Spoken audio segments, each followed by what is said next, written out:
meet you. Nice to meet you too. Well, I guess everybody's curious to know who is Franklin Morales.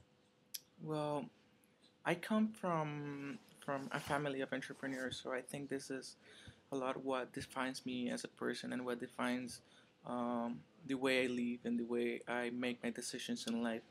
It's a lot of looking at opportunities and taking taking every single moment of the experiences I have in order to ask myself how where does this take me and where can I go through actually taking risks in life and taking the best of things that I have.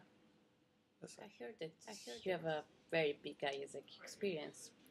So I was thinking, which kind of your AIESEC experience better identify your personality? As local vice president of external relations, I started trying, and as I mentioned before, it's part of my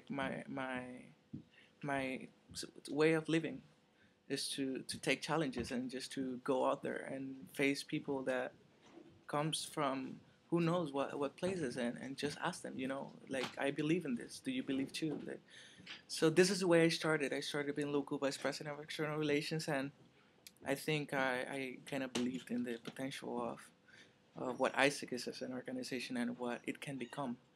Then I took opportunities as local president in Central America South, in Panama, and then this become to vice president of external relations at national level, regional level, and in Panama and Costa Rica, and then president of AIESEC Central America South.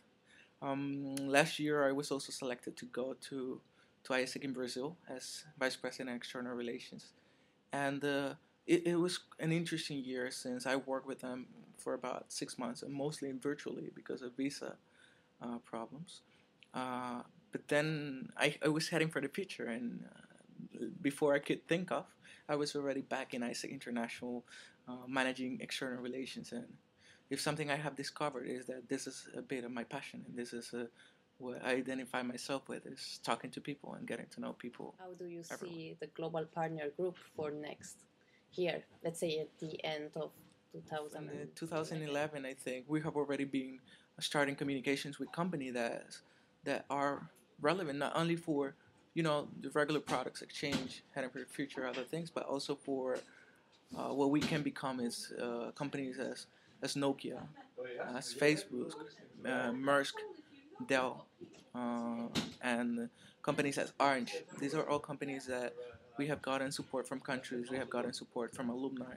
We have visited them. They have said that this is something they are interested in. So these 5 companies, I think, will be our next global partners. Thinking about your strategy and your plan for next year, which kind of external trends are you taking into consideration? Is how we're moving towards the climate change, the how we're moving into better ways of energy in the world, and this is we have the climate talks and everything, but this is not a change that comes in 2-3 years. This is a change that comes in 20, 25, 30 years. So this is something that will happen for sure in 2030, and this is something that we need to be capitalizing on. So this should define also who we're partnering with, like how we're engaging with those key players of the future. So connected with this is information technologies.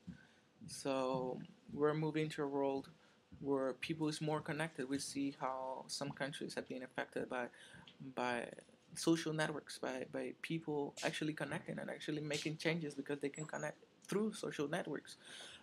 So I think this is something that we can also capitalize on in how, as a youth organization, we can communicate and we can make relevant our voice. We have a voice, and sometimes I say we are like the children of the world.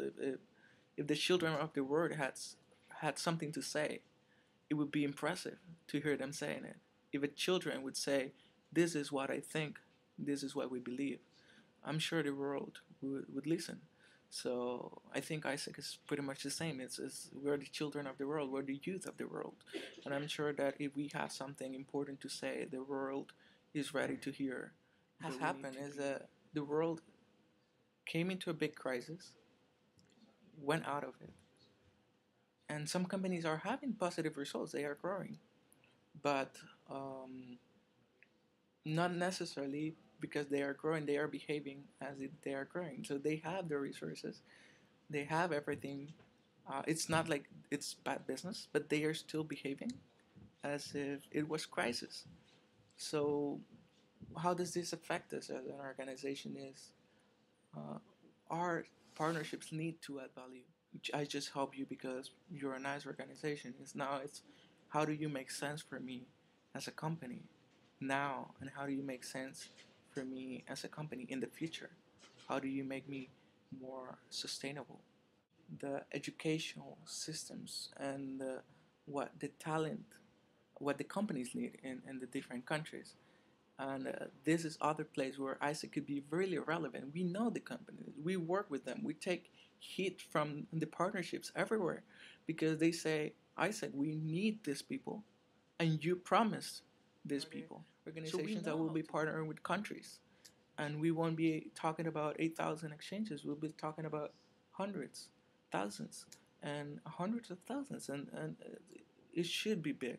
AIESEC has the potential to be big. I think it's just a bit of a shift the way we look at it, and the shift of focus. Maybe we should focus on information systems again, because this is what gives us power to scale up our impact. So yeah, these are the things, and I think all of them, if you notice, they are quite interconnected.